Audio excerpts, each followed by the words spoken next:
जय हिंद दोस्तों। जैसे कि आपको पता है हमने एक सीरीज शुरू की है और इसमें हम हिमाचल हिस्ट्री पार्ट कर रहे हैं। सबसे इम्पॉर्टेंट चीज़ मैं बताना चाहता हूँ, हमने लाहौल स्पीति जो डिस्ट्रिक्ट है उसको कर लिया है, हिमाचल प्रदेश की सुकेत रियासत को कर लिया है और साथ में मंडी रियासत को कर रहे हैं और मंडी रियासत का भी जो 7वां पार्ट है, 7th पार्ट है, उसको आज करेंगे। इससे पहले मैं आपको बताना चाहता हूं, अगर आपने ये वीडियो नहीं देखी है तो आप बिहारी क्वेस्ट यूट्यूब में सर्च करके वहाँ पर जा सकते हैं। सारी की सारी कुछ एक वीडियो प्लेलिस्ट में है, कुछ एक वीडियोज़ में है, कुछ एक होम में है।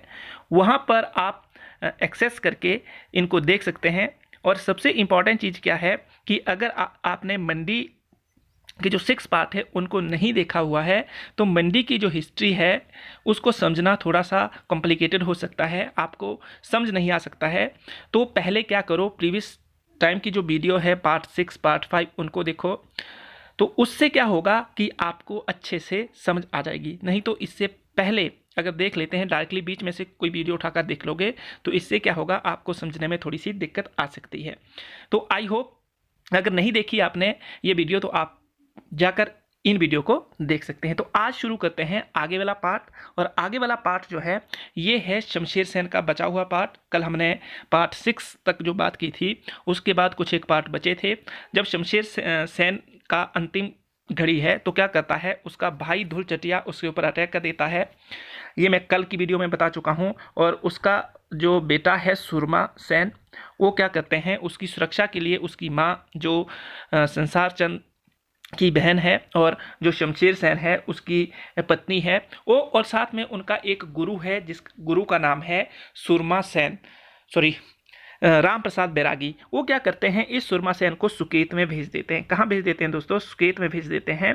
कुछ समय सुकेत में रहने के बाद धुल चटिया सुकेत के ऊपर भी अटैक कर देता है और अटैक करने के बाद वहाँ से वो कहाँ चला जाता है, बिलासपुर। पर बिलासपुर में भी वो अपने आप को सुरक्षित नहीं पाता है। कौन, जो सुरमा सेन है।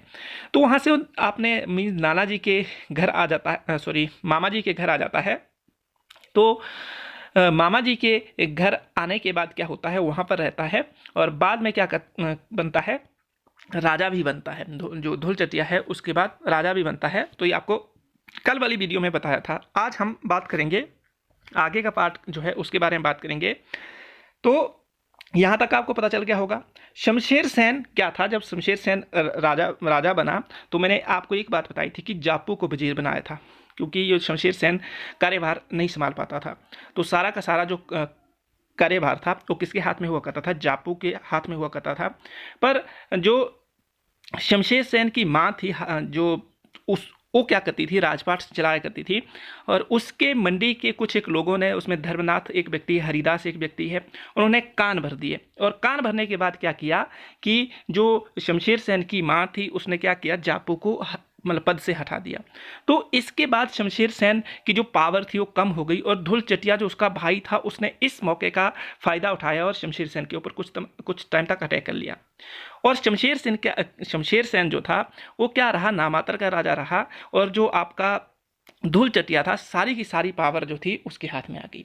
तो आई होप यहाँ तक कि आपको बात पता चल गई होगी। अगर ये बात पता नहीं चली तो प्रीवियस टाइम की वीडियो देखो, उसमें काफ़ी डिटेल में ये चीज़ बताई हुई है।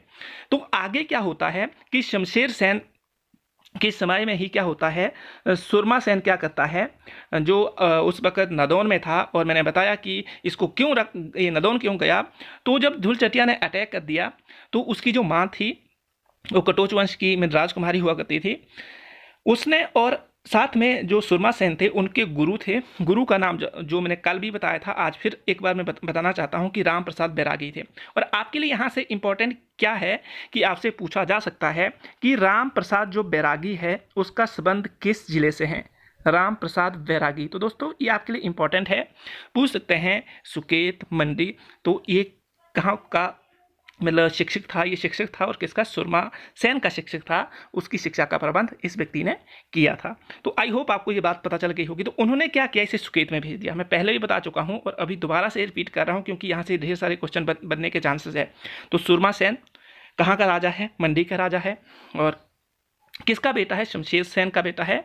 और होता क्या है कि इसका जो शिक्षक है वो कौन है? राम प्रसाद बैरागी। तो ये आपको इंपॉर्टेंट चीज़ है जो याद रखनी है। जापू जो था किसके टाइम में मीन्स वजीर रहा? तो ये आपका शमशेर सेन में भी रहा, शमशेर सेन के समय में भी रहा, और आगे जो अन्य राजा आएंगे शमशेर सेन के बाद उनके समय में भी जापू कुछ समय तक वजीर रहा। तो धूल चटिया ने अटैक कर दिया, मैं बता चुका हूँ, और इस डर से क्या किया? सुरमा सेन को सुकेत भेज दिया। और होता क्या है, अब इसी वक्त क्या होता है, ये कंटेम्प्रेरी घटनाएं हैं, सारी की सारी शमशेर सेन के समय में हो रही है। बोलने का मतलब है शमशेर सेन के समय में ये सारी घटनाएं घटी।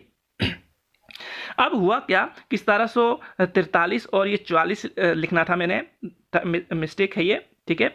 इस टाइम में क्या हो जाता है, एक घटना होती है, और घटना क्या होती है कि जो आदीना बेग है वो क्या बनते हैं? गवर्नर बनते हैं किसके? जालंधर के। काफ़ी इंपॉर्टेंट है कि अदीना बेग क्या करते हैं? गवर्नर बनते हैं कहाँ के? जो जालंधर था, जालंधर उस वक्त त्रिगत कहलाता था, मीन सारा का सारा एरिया त्रिगत ही कहलाता था। और कांगड़ा की पुराने समय में राजधानी भी जालंधर हुआ करती थी। इसका संबंध जो है जालंधर दैत्य से जोड़ा जाता है, और ये विष्णु पुराण और शिव पुराण में इसका कहीं ना कहीं आपको मेंशन देखने को मिलता है। तो ये चीज़ें आपने अच्छे से याद रखनी है। आगे क्या होता है, ही अटैक्ड ऑन गुलेर किंग। तो गुलेर किंग के ऊपर उसने क्या किया? अटैक किया। दोस्तों गुलेर जो रियासत थी ये कांगड़ा की रियासत हुआ करती थी, और ये चित्रकला के लिए काफ़ी ज़्यादा प्रसिद्ध थी। यहाँ पर जब औरंगजेब के समय में काफ़ी ज़्यादा हफरा दफरी हुई, अटैक हुए हिंदुओं के ऊपर, तो जो भी चित्रकार थे जो आपके मुगल काल में रहते थे, या जो बशोली के चित्रकार थे, वो यहाँ पर आ गए थे, और यहाँ पर उन्होंने क्या किया था? अपना निवास स्थान बनाया था। तो ये भी आपको इंपॉर्टेंट रखना है। चित्रकला का क्या था? एक केंद्र था जब रियासती राज था, राजशाही व्यवस्था थी उस समय। तो ये हम जो हमारा आर्ट एंड कल्चर वाला पार्ट है उसमें इस बात को करेंगे, अच्छे से डिटेल में करेंगे, पर अभी आपको यहाँ यही बात याद रखनी है।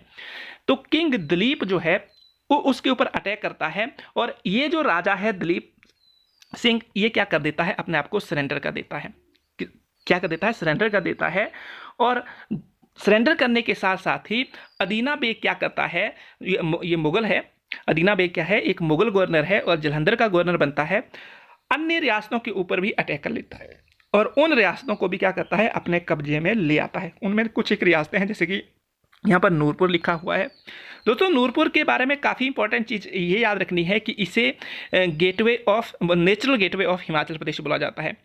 ये पुराने समय का हिमाचल का गेटवे है। और आर्टिफिशियल की बात करें तो सोलन को क्या माना जाता है? आर्टिफिशियल गेटवे ऑफ हिमाचल प्रदेश माना जाता है। तो यहाँ पर आपको नूरपुर के बारे में ये बात याद रखनी है। उसके बाद जासुआ के ऊपर अटैक करता है, जो बंगाल वाला एरिया था। मैंने कल भी बात की थी कि यहाँ पर मानसिंह को याद करो, सिद्धपाल को याद करो, और ये क्या बोलते हैं, ये कुछ एक जो राजा हुए हैं इनके बीच कन्फ्लिक्ट का रीजन रहा ये। और ये कहाँ पर हुआ करता था? ये आपका जो था कांगड़ा और कुल्लू का जो रीजन है उसके बीच में ये देखने को मिलता था।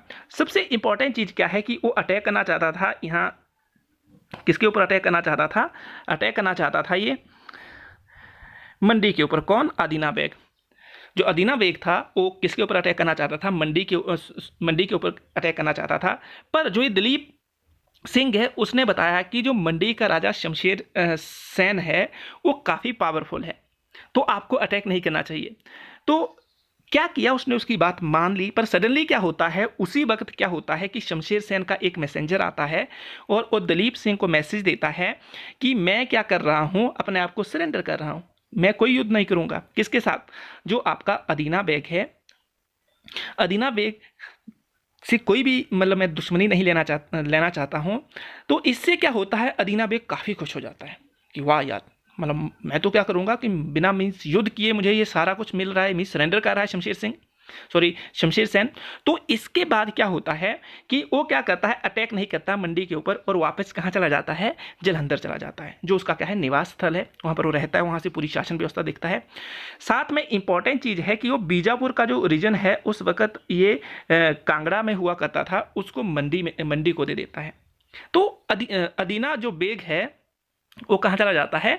आपका जो क्या बोलते हैं जालंधर वाला रीजन है वहाँ पर वापस चला जाता है। इसी दौरान सबसे इंपॉर्टेंट चीज़ है अहमद शाह दुरानी। दोस्तों ये काफ़ी इंपॉर्टेंट पर्सन है, मीन्स एक प्रकार का क्रूर और निर्दय पर्सन है, और ये अफगानी है, मीन्स अफगान से बिलोंग करता है। तो सबसे इंपॉर्टेंट चीज़ है, अगर आप एंशियंट हिस्ट्री में जाओगे तो वहाँ पर क्या है सबसे इम्पोर्टेंट, या मॉडर्न हिस्ट्री का में जाओगे आप तो सबसे इम्पोर्टेंट चीज़ वहाँ पर क्या देखने को मिलेगी कि इन अफ़गानों के बारे में आपको विवरण देखने को मिलता है। और अहमद शाह जो दुरानी है वो भी अफ़गान है। उसने क्या किया, 1752 में 1752 में पंजाब के ऊपर अटैक किया, और अटैक करने के बाद क्या हुआ, पंजाब को अपने कब्जे में कर लिया। काफ़ी इंपॉर्टेंट चीज़ है।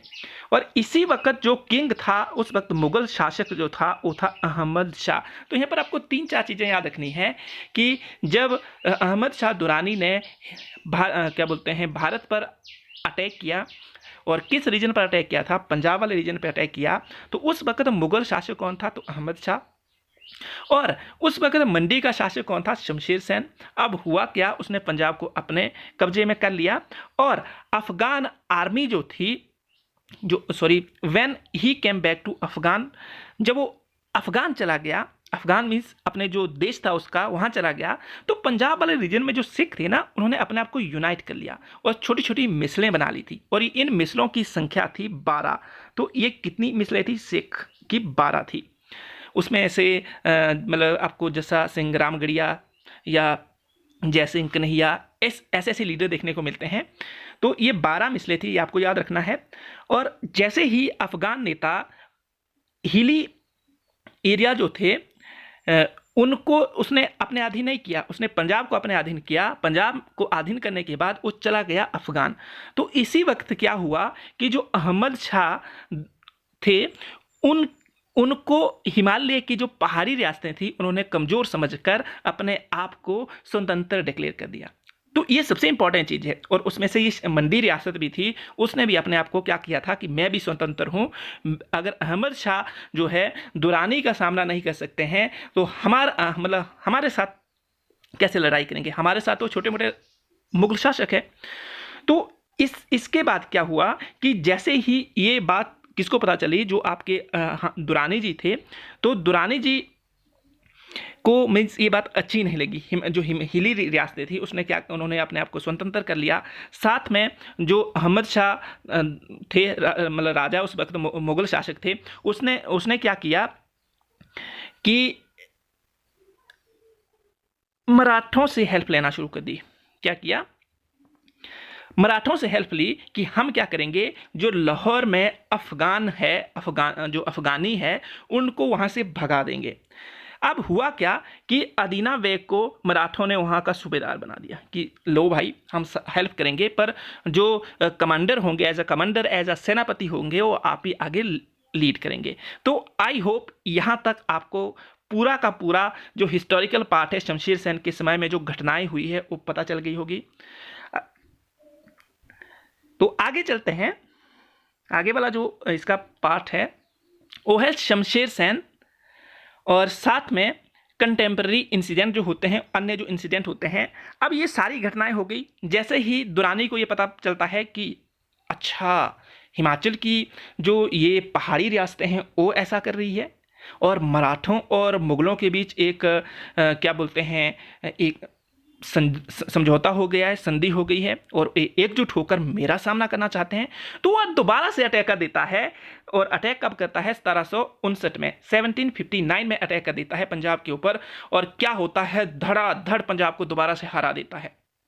ये जो सिख है, ये जो मराठा हैं, ये जो मुगल शासक है, ये इकट्ठे होकर भी इसका सामना नहीं कर पाते हैं। तो बोलने का मतलब है ये पावरफुल भी था। इसने क्या किया, अटैक किया, और अटैक करने के बाद दोबारा से क्या किया, पंजाब के रीजन को अपने अधीन कर लिया। दोस्तों काफ़ी इंपॉर्टेंट है। पर इस वक्त उसने एक गलती नहीं की जो पिछली बार करके गया था। जब उसने पहला आक्रमण किया था तो उस वक्त उसने क्या किया था कि किसी को भी कमांडर नहीं बनाया था, किसी को भी सूबेदार नहीं बनाया था, किसी को भी गवर्नर जनरल नहीं बनाया था जो उसकी साइड से इसके ऊपर, जो ये रीजन जीते थे, इसके ऊपर अधिकार कर सके या इसको नियंत्रण में रख सके। तो उसने क्या किया, कांगड़ा का एक प्रमुख राजा हुआ है, उस राजा का नाम है घमंड चंद, और इस राजा को क्या किया, उसने जलंधर का गवर्नर बना दिया। दोस्तों इंपॉर्टेंट चीज है, आपसे क्वेश्चन कैसे पूछा जाता है कि जब दुरानी ने पंजाब पर आक्रमण किया, आक्रमण के बाद किस कांगड़ा के राजा को उन्होंने एज अ जलंधर का गवर्नर जनरल नियुक्त किया था। तो हमारा जो ये आंसर आता है तो घमंड चंद इसके क्या थे, मीन्स घमंड चंद हमारे सामने आएंगे। उसके बाद क्या होता है कि जो ये एरिया था, कौन कौन सा एरिया घमंड चंद के अधीन आ गया, तो रावी सतलुज का जो एरिया था उस वो सारा का सारा रीजन किसके अधीन आ गया था, घमंड चंद के अधीन आ गया था। उसके बाद उसने क्या किया, दोबारा अटैक करता है, ये लास्ट अटैक है उसका 1767 में। और इसमें क्या किया उसने कि हुआ क्या था, जब अटैक किया इसने, व्हेन ही कम बैक तो सिख ऑक्युपाइड लाहौर। क्यों, तो इसके पीछे रीजन था कि सिखों ने क्या कर लिया था, लाहौर को ऑक्युपाइड कर लिया था। मीन्स इस बात को देख, इस जो ये रीजन था इसको लेकर दोबारा से दुरानी ने आक्रमण किया। क्या किया, दुरानी ने आक्रमण किया, और आक्रमण करके क्या किया, उसने जीत भी हासिल की, पर फिर क्या हो गया, वो वापस चला गया। तो उसके बाद क्या हुआ कि जैसे ही वापस गया तो सिख जो थे उनका दबदबा ज़्यादा बढ़ गया, और उन्होंने क्या किया, जो अफगान हुआ करते थे उस वक़्त मीन्स लाहौर वाले रीजन में, उनको क्या कर दिया, हटाया और लाहौर का रीजन अपने अधीन कर लिया। और जस्सा सिंह जो थे उन्होंने जलंधर का रीजन भी क्या करा, अपने अधीन कर लिया। तो ये सारी सिखों की मिसलें हैं दोस्तों, जो मैं 12 मिसलों के बारे में बता चुका हूं। बोलने का मतलब है 1767 के बाद क्या हुआ, इन मिसलों का ज़्यादा दबदबा हुआ, चाहे वो जलंधर का रीजन हो, चाहे लाहौर का रीजन हो, चाहे आगे हम जो हिमाचल की जो हिली रियासतें थी उसकी बात करें, तो उनके ऊपर कहीं ना कहीं इनका दबदबा रहा। मीन्स इन हिमाचल की तरफ भी बढ़े, और हिमाचल में के कुछ एक जो रीजन थे उनके ऊपर इन्होंने अटैक किया, उन रीजन को अपने अधीन किया। तो आई होप आपको यहाँ तक अच्छे से बात पता चल गई होगी। तो जो ये जस्सा सिंह मतलब जो है, इन्होंने क्या किया कि 1770 में जलंधर का रीजन अपने अधीन कर लिया, जो 1770 ईस्वी की बात कर रहे हैं, तो उन्होंने अपने अधीन कर लिया। और साथ में इसी वक्त क्या हुआ कि उनका इन्फ्लुएंस हिली रियासतों में भी रहा। मीन्स मैंने आपको बता दिया कि वो क्या, हिमाचल की जो हिली रियासतें थी उसकी तरफ भी ये बढ़े, और बढ़ने के साथ ही मंडी भी उनमें से एक थी। तो हम क्यों पढ़ रहे हैं, तो हम पढ़ रहे हैं शमशेर सेन के समय में जो भी कंटेम्प्रेरी घटनाएं हुई उसको पढ़ रहे हैं। तो आई होप आपको ये अच्छे से बात पता चल गई होगी। इसके बाद क्या होता है कि सडनली क्या होता है, 1775 का एरा है, उस समय क्या होता है कि जय सिंह कन्हैया क्या करते हैं, जय सिंह कन्हैया जो है वो क्या करते हैं कि मतलब अपनी फोर्स को क्या करते हैं, मतलब यहाँ एक बात बताना चाहता हूँ, पहले इसको क्लैरिफाई कर लो, उससे क्या हो जाएगा आपको इजीली आप इसको समझ पाएंगे। तो एक साइड क्या है, जस्सा सिंह है, और दूसरी साइड जय कन्हैया है, और इनके बीच में क्या होता है, एक युद्ध हो जाता है आपस में ही। और अब क्या होता है कि जो जय सिंह कन्हैया है उसका जलंधर के ऊपर और साथ में जो हिमालय की हिली रियासतें हैं उसके ऊपर कब्जा हो जाता है। आई होप आपको ये बात समझ आ गई होगी। तो इनके बीच क्या होता है, कन्फ्लिक्ट हो जाता है। कब की बात है, तो एक साइड आपका ये जय सिंह है और दूसरी साइड कौन है, जस्सा। तो ये जय सिंह और जस्सा के बीच क्या होता है, आपस में कन्फ्लिक्ट होता है। और इसके बाद क्या होता है, कन्फ्लिक्ट होने के बाद मतलब किसके अधीन, जो हिमालय की हिली रियासतें हैं या जो जलंधर वाला रीजन है वो जय सिंह कन्हैया के हाथ में आ जाता है। आई होप आपको यहाँ तक ये बात समझ आ गई होगी। तो आगे चलते हैं। आगे क्या है, अब आता है सुरमा सेन। तो मैंने बताया है कि शमशेर सेन के समय में ही सुरमा सेन कहाँ से वापस आ गया था, तो ये आ गया था नादौन से। तो नादौन जो में रहा है, क्यों रहा है, क्योंकि धूल चटिया के डर से वो उसको वहाँ रखा गया था। तो अब क्या होता है कि जैसे ही सुरमा सेन राजा बनता है, राजा बनने से पहले क्या है कि शमशेर सेन राजा हुआ करता था, तो वो जब किंग बनता है तो किंग बनने के बाद क्या होता है कि ही एक्सपर्ल्ड मियाँ फ्रॉम हिज राज दरबार। तो जितने भी मियाँ लोग थे उनको अपने दरबार से हटा देता है, और सारा का सारा जो राजपाट है सुरमा सेन के समय में, उसका एडवाइज़र जो है वो है राम प्रसाद बैरागी, उसका शिक्षक भी था, उसका एडवाइज़र भी रहा है। तो आपके लिए इम्पॉर्टेंट है कि जो राम प्रसाद बैरागी का संबंध किस जिले से जोड़ा जाता है, मंडी, कांगड़ा, शिमला, कुल्लू। तो आप किसके ऊपर टिक करोगे। और दूसरी बात क्या है कि ये किसके समकालीन था, तो सुरमा सेन के समकालीन था। किसका गुरु था, किसका शिक्षक था, वो भी आपको पता चल गया।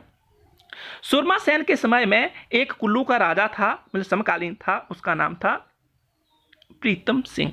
तो ये आपको अच्छे से याद रखना है कौन था, प्रीतम सिंह। और ये मेंशन कहाँ किया गया है, मुझे कलर को चूज करने दो दोस्तों।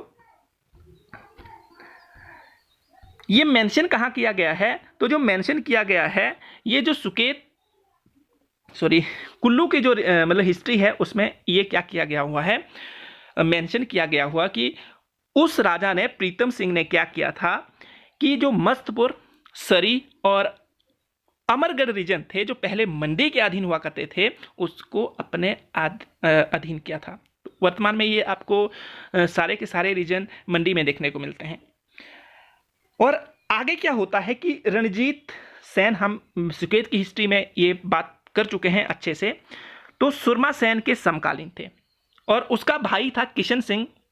वो क्या करना चाहता था, जो बल्लभ वाला रीजन था और साथ में नेर जो रीजन था उसको अपने अधीन लाना चाहता था, क्योंकि बल्लभ का जो बल्लभ रीजन है वो हमेशा से मंडी और सुकेत के बीच डिस्प्यूट का कारण रहा।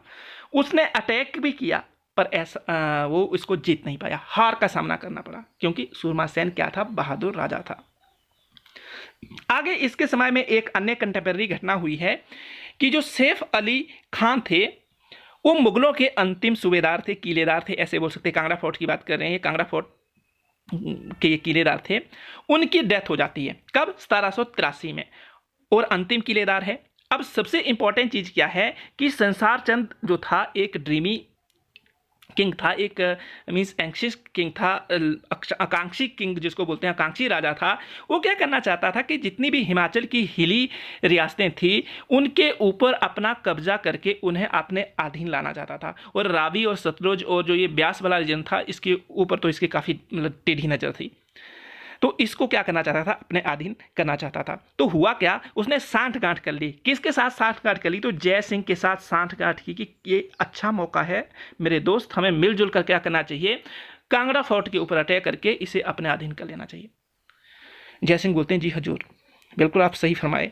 तो होता क्या है कि इनकी सांठगांठ बनती है और सांठगांठ बनने के बाद ये अटैक कर देते हैं कांगड़ा फोर्ट के ऊपर, और कांगड़ा फोर्ट के ऊपर अटैक करने के बाद इनकी जीत भी होती है। पर जीत होने के बाद जो ये सांठगांठ हुई थी कि हम दोनों मिलकर क्या करेंगे, यहाँ पर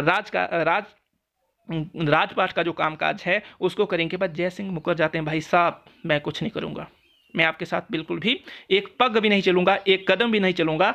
ये बात कौन कहता है, जय सिंह कहता है। किसके साथ, संसार चंद के साथ ये बात कही जाती है। संसार चंद चुपचाप रहता है कि नहीं, अभी मेरी जो पावर है थोड़ी सी कम है तो मुझे चुप रहना चाहिए। पर होता क्या है, बाद में जो 1786 में क्या होता है, उनके जो किला जो है कांगड़ा का, वो कांगड़ा के राजा संसार चंद के अधीन आ जाता है। तो आई होप आपको यहाँ तक बात पता चल गई होगी। अगर आपको ये वीडियो अच्छी लगती है तो आप इसे शेयर और सब्सक्राइब कर सकते हैं, और अच्छी लगती है आपको भी तो इसी तरह आप दूसरों की भी हेल्प कर सकते हैं। तो अगर आपको अच्छा लगता है तो, अगर अच्छी नहीं लगती है तो आप कमेंट सेक्शन में लिख सकते हैं कि मैं किस तरह इसमें इम्प्रूवमेंट लाऊं ताकि ये ज़्यादा से ज़्यादा अच्छी बन सके। आई होप आप सपोर्ट और हेल्प करेंगे। तो आगे चलते हैं।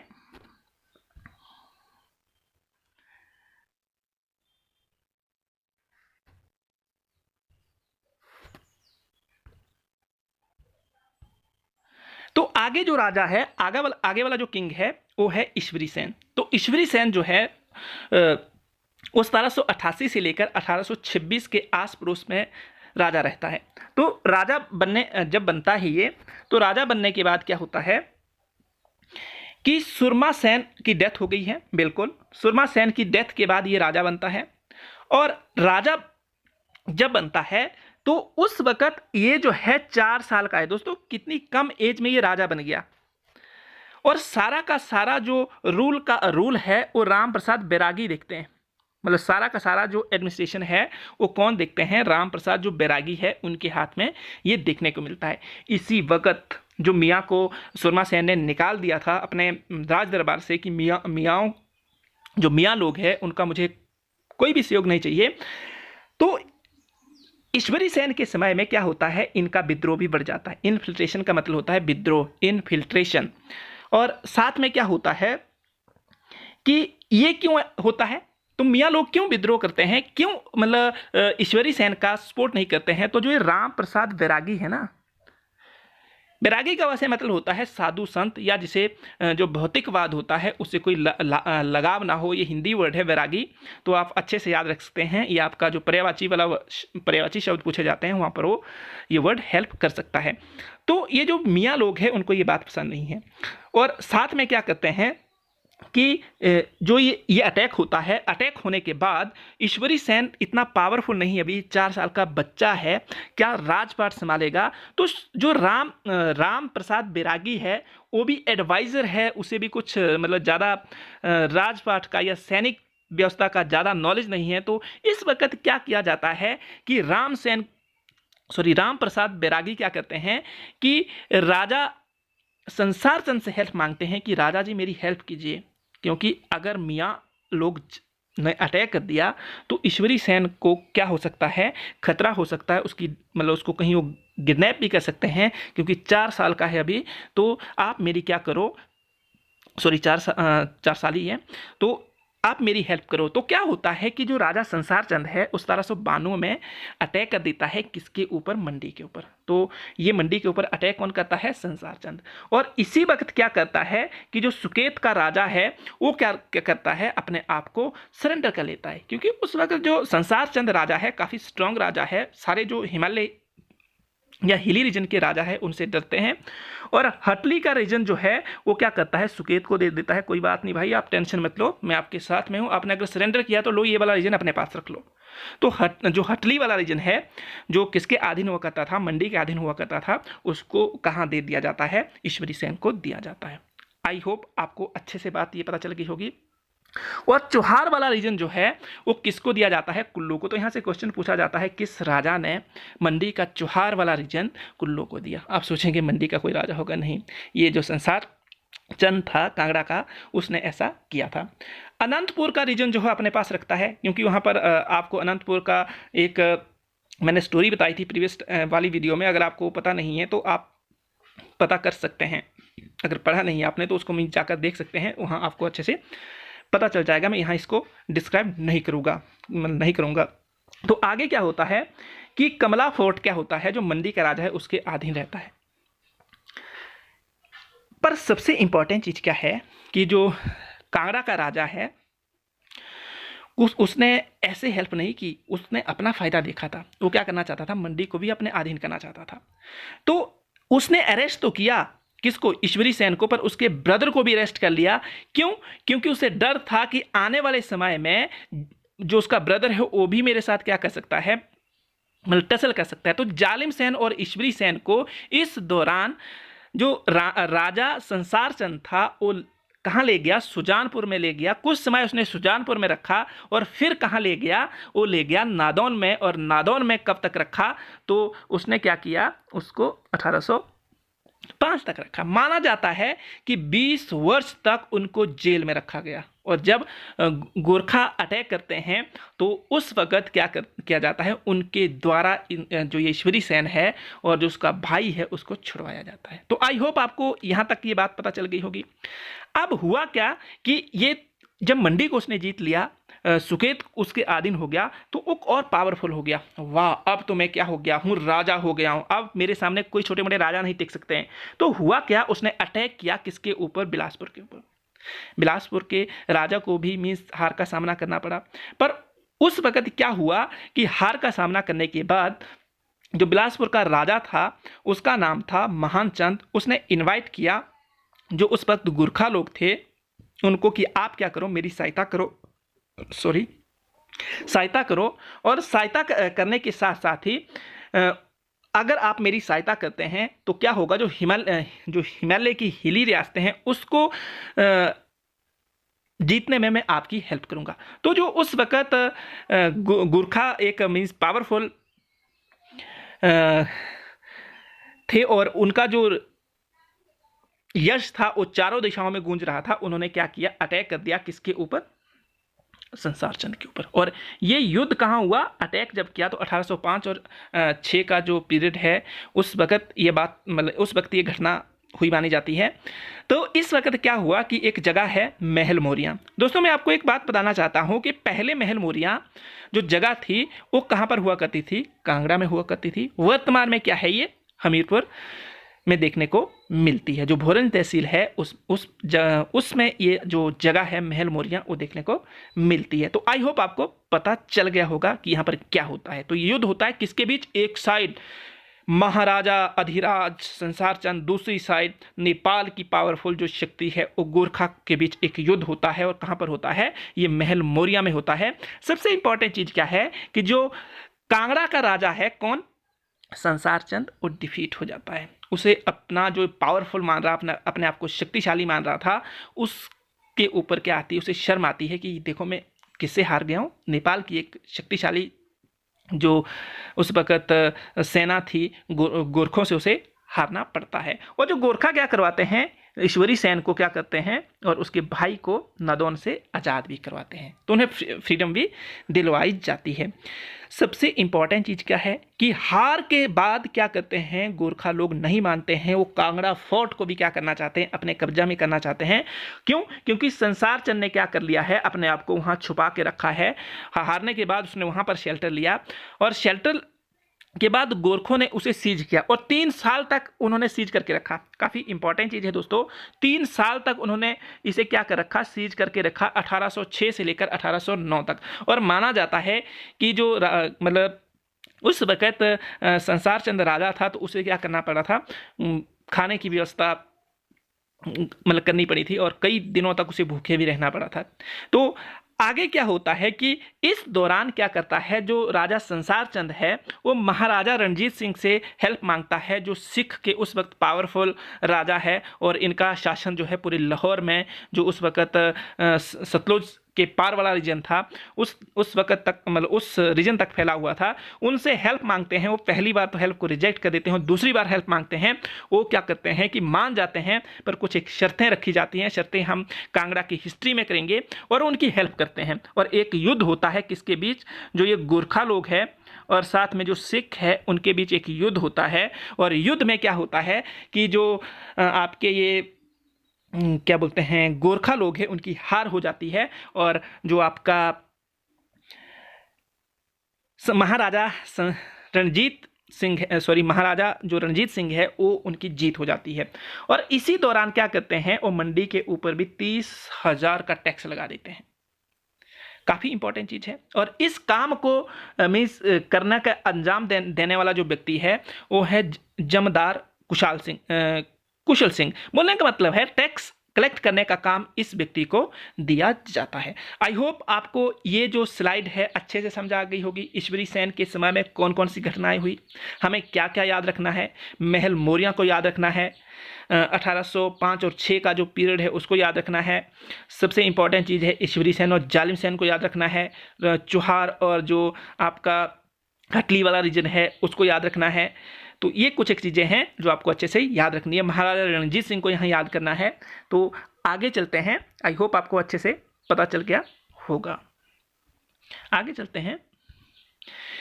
तो ईश्वरी सेन एंड अदर किंग, साथ में अब आगे क्या होता है, तो माना जाता है कि जो ईश्वरी सेन था और उसका जो भाई था जालिम सेन, उनके बीच में कुछ अच्छे संबंध नहीं थे।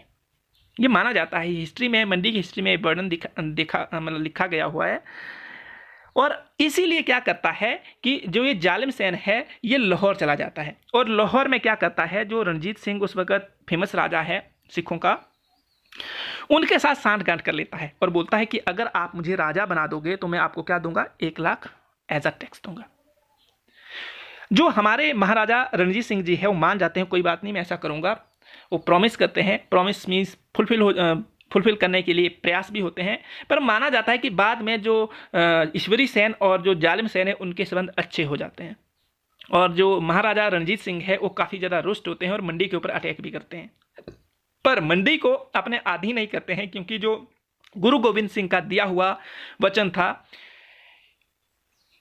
मंडी को लूटेंगे तो आसमानी गोले फूटेंगे। तो इस वचन को सुनकर इसे मीन्स एक शाप मानकर वो वहाँ से मतलब चले जाते हैं और सिर्फ टैक्स ही लगाते हैं, मीन्स उसे अपने अधिकार में नहीं करते हैं। तो ये था जालिम सेन और साथ में जो ईश्वरी सेन का आपसी रिलेशन और महाराजा रणजीत सिंह का मंडी के इतिहास में हस्तक्षेप। आगे क्या होता है कि जो ईश्वरी सेन है उसके समय में 2 राजाओं ने शेल्टर लिया है। एक तो बुशेर के राजा थे। बुशेर हिमाचल प्रदेश की सबसे पुरानी रियासत है, याद रखिए। कृष्ण के वंशज ने इसकी स्थापना की थी, ऐसा माना जाता है। तो वहां का राजा जो था उगर सिंह, उगर सिंह ने क्या किया, वहां से भाग गया और मंडी में ईश्वरी सेन ने उसको शेल्टर दिया था। ऐसा क्यों हुआ? जैसे ही गोरखा लोग नेपाल से मतलब हिमाचल की तरफ बढ़ रहे थे तो उन्होंने बुशेर के ऊपर भी अटैक किया। इससे बचने के लिए उन्होंने ऐसा किया। दूसरा जो राजा था, ये गलत लिखा गया है, नागपुर का राजा है। ये नागपुर का राजा था। अप्पा साहब ने क्या किया था, ईश्वरी सेन के शासनकाल में शेल्टर लिया था। आगे जो आता है राजा मूरक्राफ्ट, राजा नहीं है, ये यूरोपीय यात्री है। और इस यूरोपीय यात्री ने क्या किया था कि जो यूरोपीय यात्री था, इस यात्री ने इसके समय में यात्रा की थी। जो ईश्वरी सेन था उसके समय में यात्रा की थी। कब? 1820 में वो हिमाचल आया। और हिमाचल में भी कहाँ, मंडी की बात कर रहे हैं। और सबसे इंपॉर्टेंट चीज़ क्या है, वो लद्दाख के रीजन की साइड से आया था। उसने अपनी जो मतलब राइटिंग है उसमें मंडी के इतिहास के बारे में लिखा हुआ है। और सबसे ज़्यादा जो उसने बताया कि सिखों ने किस तरह मंडी को प्रभावित किया। तो ये आपको अच्छे से याद रखना है। आई होप आप अच्छे से ये समझ गए होंगे। तो आगे चलते हैं, इसको इरेज करने दो मुझे पहले।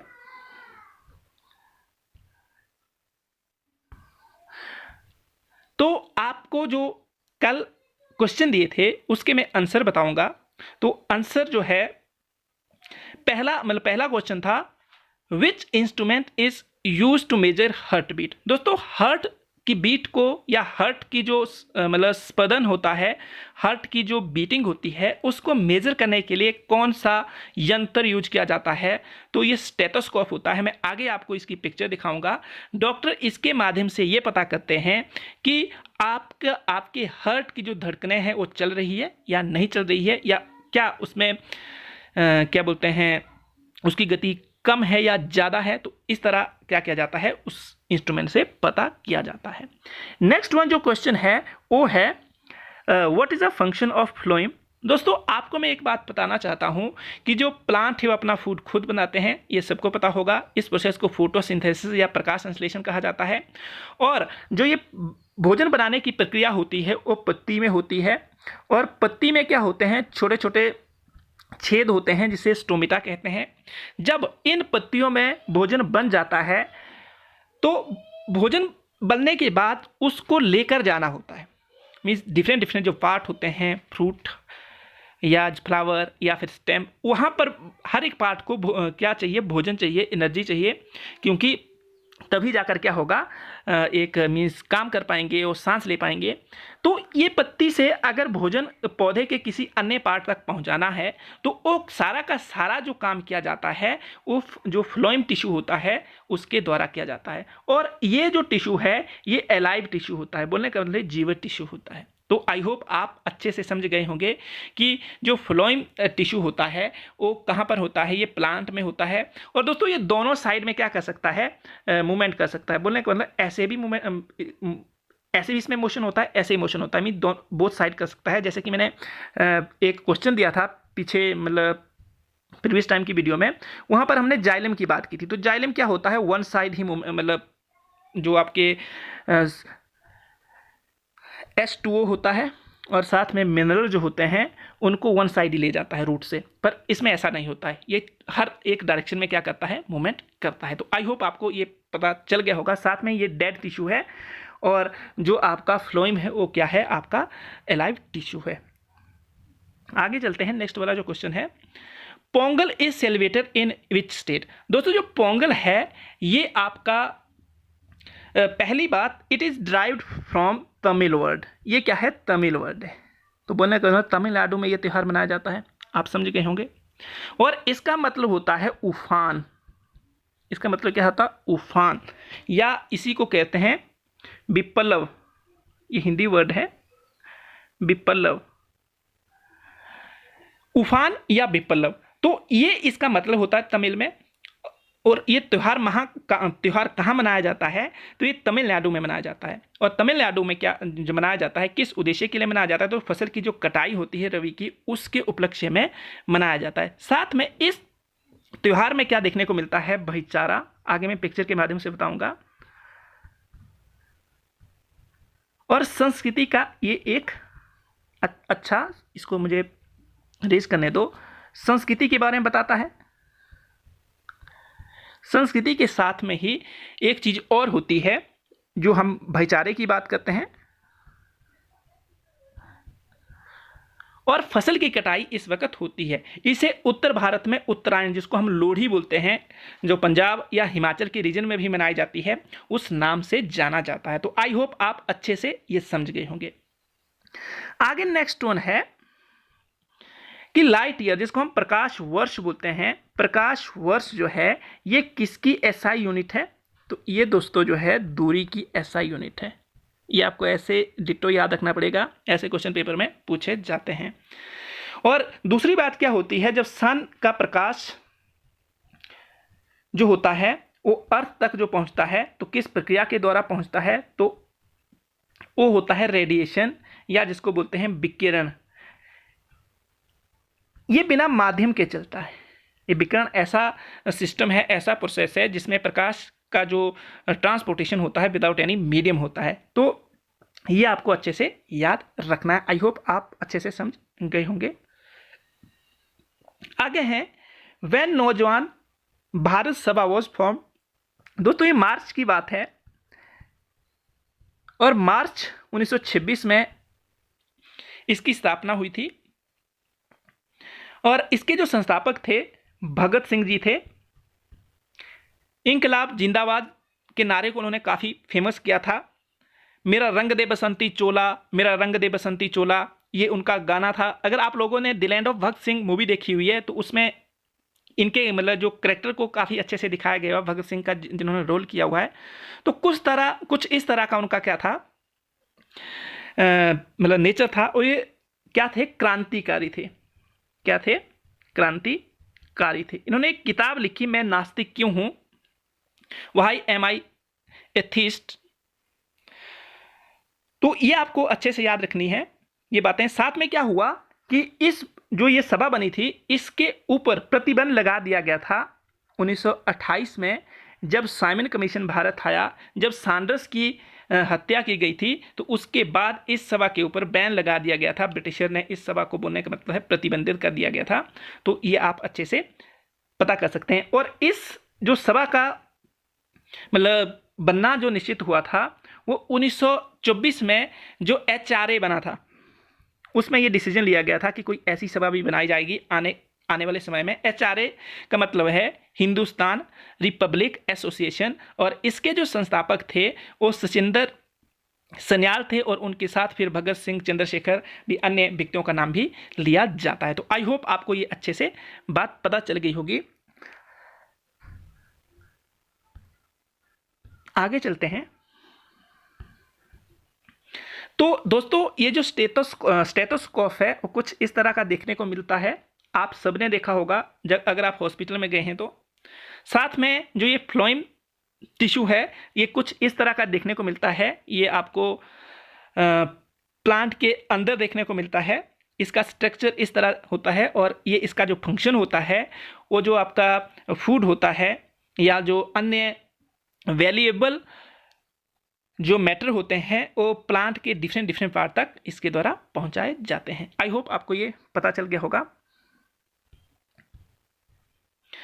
आगे पोंगल फेस्टिवल कुछ इस तरह का देखने को मिलता है। कितनी सुंदर पिक्चर है ये देखो, यहाँ पर आप देख सकते हैं भाईचारे का क्या बोलते हैं सिंबल है। यहाँ पर आप कोऑपरेशन और भाईचारे का देखने को मिलता है। वहाँ की संस्कृति और कल्चर कैसा है वो इस त्यौहार के माध्यम से हमें पता चलता है। तो ये आप अच्छे से याद रख सकते हैं। साथ में ये त्यौहार जो मनाया जाता है ये फसल की कटाई से संबंधित है। इस वक्त राबी की फसल की यहाँ पर कटाई, जो रबी की फसल होती है उसकी कटाई शुरू हो जाती है। आई होप आपको ये पता चल गया होगा। आगे चलते हैं। तो आज के कुछ एक क्वेश्चन है जो जिसके आपको आंसर करने हैं। तो पहला क्वेश्चन है who can make legislative council. तो लेजिस्लेटिव काउंसिल क्या होती है? विधान परिषद। विधान परिषद कौन बना सकता है? विधान परिषद कौन बना सकता है? या इसका आपको आंसर करना है कि विधान परिषद का निर्माण किसके द्वारा किया जाता है, कौन विधान परिषद का निर्माण करता है। क्वेश्चन नेक्स्ट है, क्वेश्चन नंबर 2 है, in which part of India Nagara style temple are mostly found. तो आपको बताना है भारत के, क्योंकि आपको पता है ये दक्षिण भारत है, ऊपर वाला भारत क्या कहलाता है, उत्तरी भारत कहलाता है। तो आपने बताना है क्या इस पार्ट में या जो आपका उत्तरी भारत है उस पार्ट में सबसे ज्यादा जो नागर शैली है उसके मंदिर देखने को मिलते हैं, मतलब किस पार्ट में नागर शैली के मंदिर देखने को मिलते हैं सबसे ज्यादा, भारत के किस भाग में सबसे ज्यादा नागर शैली में मंदिर देखने को मिलते हैं। आई होप आपको अच्छे से क्वेश्चन समझ आ गया होगा। आगे चलते हैं, रेनबो सबने देखा होगा क्योंकि देखने में काफी ब्यूटीफुल लगता है। तो किसकी वजह से ये बनता है, किस कारण से इंद्रधनुष का निर्माण होता है, किस कारण से इंद्रधनुष का निर्माण होता है। आई होप आपको ये क्वेश्चन समझ आ गया होगा। Which kind of image is found by convex lens. तो आपने बताना है कन्वेक्स लेंस जो होता है, जिसको हम हिंदी में उत्तल लेंस बोलते हैं,